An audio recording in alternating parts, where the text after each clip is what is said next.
Hey, it's BT with the GP Session review. Let's get right to it. First of all, I apologize for the last review. I was traveling. I was in the airport. I know a lot of you guys complained, so forgive me for that. But anyway, I'm back on it again. So let's get right to it. Session. I hope it's not the last year for the Session. I like it. I was there with her a couple years ago. Froze my ass off, and that's where every time you see me in a picture, I always have that Session pullover.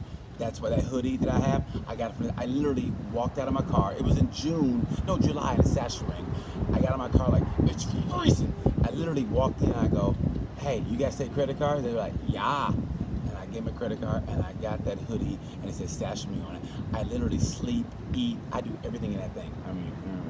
I do everything in a hoodie. Anyway, that's where I got it from. So I love the Session. Good time. It was scary. If you've ever been to the hill at the Session, that is scary. But I did it and I survived. Anyway, let's get right to it. The Session. Moto3. Let's hit the Moto3 real quick. Jorge Martin showed why I say he's going to win the championship, because what he did was, it was like he was at a house party and everybody was there having a good time, and his ex-girlfriend showed up. And he was like, I gotta go. That's exactly what he did. Like, oh shit, I gotta go. And that's exactly what he did. He was having a good time, and he goes, you know what? This might be trouble. Oh, she's here with her ex-boyfriend. I gotta go. And that's what he did. I thought he did a great job, and that's why he's going to win the championship. Jorge Martin, masterclass. Not too much to say from that race. I thought it was a pretty good race. It was crazy, man. I felt sorry for Bastianini. He took a hard tumble.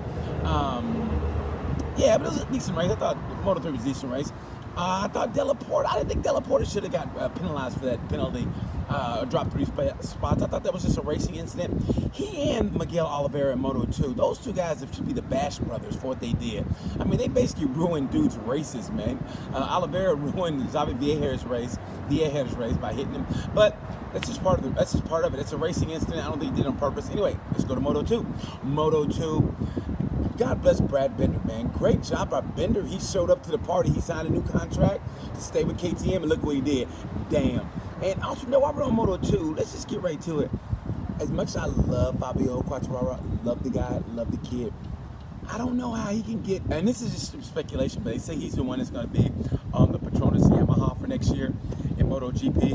I mean, he basically showed up at 2 races, basically. He won the one. He won in Barcelona. Great job. He had a great race in Assen when he came back. I thought a great race. But that was enough to get him a MotoGP ride? Okay. So good for him. The race, Moto2 race, I thought it was okay. I give the Bagnaia, man. Pacini should buy Bagnaia like lottery tickets and anything he wants to eat for the rest of his life, because basically he saved him. That's why I always be careful in criticizing guys, because that was a close one when he crashed. But yeah, I thought honestly Bagnaia was going to run over him. Thank God he didn't. And the race I thought the race was just okay. It was nice to see 2 new people like Bagnaia, Marini, and Johan Mir. Even though I love Johan Mir, really do, but I just I don't know why, but I like to see him get beat. I don't know why. Maybe because I think he's getting too much too soon. Is it right? He's getting too much too soon. He's already got a MotoGP ride, and he hadn't even won anything yet in Moto2.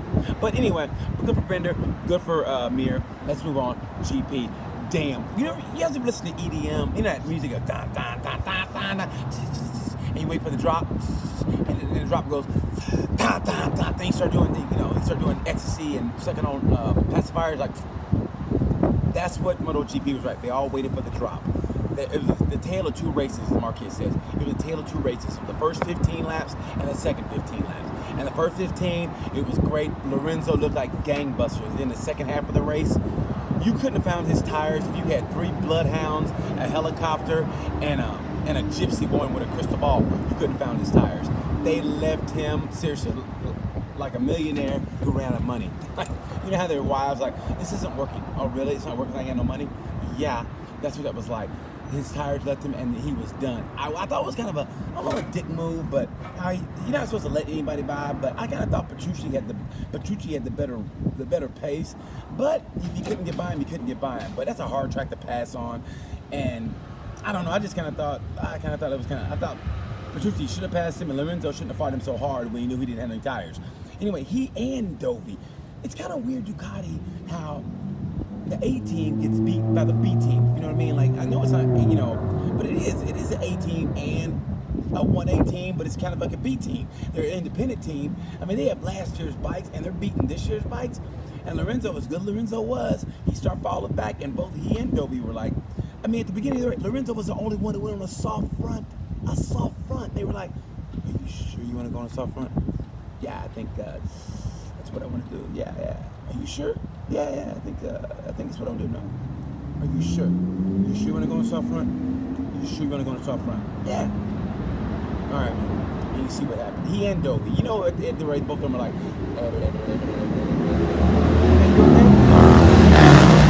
it's wrong. That's what it was like. That race, their tires fell off. Granted, they did better than last year, but still. I thought the actual race was just okay. I thought Maverick Vinales, if you watch Vinales, man, Vinales' pace at the end of the race is better, just as good as anybody's. If Vinales would have showed up about three laps before he did, he might would have challenged for the win. Because I think he would have passed Rossi. I think he would have been on Marquez. I thought Marquez again. Guys, correct me if I'm wrong. Honestly, it goes FDR, Franklin Delano Roosevelt, the 1940s and 50s Yankees, and then Marquez in Germany. That's how dominant he is. Those are three dynasties. FDR, the Yankees, and then Marquez in Germany. Wow. What he did was incredible. Honestly, and the fact he's got a 46-point lead, I love and he acts like it's his first race when he won. The way he celebrated, I thought it was a classy move when he took the hat and he showed Lorenzo's number. Remember, I didn't know what it was when he first did it, and then you look at the picture on Instagram and you see it 23, 26. That was classic. It's weird how, like, Marquez and Rossi both have that passion, and you love their exuberance for the sport. Even Rossi, after all these years, that exuberance for the sport, and they don't get along. You see him on the podium. Watch that podium. Like, Marquez is by himself. I mean, they all play it off, but we can all read between the lines. Marquez, he sprayed his guy with champagne. They both hugged, and then Vinales and Rossi were like over there. Like, it's kind of nasty in a way. And if you watch, I don't know what it is, but Vinales, I don't think really likes Marquez because he never looks his way. He never even acknowledges Marquez. Watching the press conference, here's Vinales like this every time. He's like, when Marquez talks, he does this. That is a sign of hate. He's like, oh, hate this guy. And I think it's because, like I said, I always say this, they both want to be the king of Spain. They're both young. They're both world champions. And I think something happened. Like I said, nothing will ruin a friendship like shoving somebody in a gravel pit when you're 14 years old. I mean, I don't know where it happened, but I think it's what happened somewhere down the line. Somebody's got to have some videotape of it, but I think that's what happened. Anyway, get to the rider of the race. Rider of the race, Moto3. I'm going to give it to John McPhee. John McPhee, it was his birthday this week, and John McPhee stays with it, man. I like the guy. Rider of the race, John McPhee, Moto3. Moto2, Luca Marini. Marini had a sore shoulder. He crashed hard during practice, sore shoulder, and he still got third place. Good for him. He got a podium, and his Valentino Rossi's stepbrother. I don't even want to know. As a stepbrother, good for him. Rider of the race, MotoGP, I give it to Alvaro Bautista, getting a 5th place. Bautista, good for that guy. He's out of MotoGP after this year. GP is a son of a bitch. It was between Bautista and Bradley Smith, getting a 10th place. Congrats to Bradley getting a 10th place. I thought it was awesome. The KTM's best result this year, as a matter of fact, and he's probably out of GP. GP is a son of a bitch, man. He really is. But I give it to Alvaro Bautista. What's up with the stash? They look like an 80s detective with the mustache, like Alvaro Bautista, GP, PD. That's what it looks like, doesn't he? I like it. You got a mustache and you got the neck tattoo. It's weird, man. I don't know. I like it, though. It's funky. But I thought it was a decent race.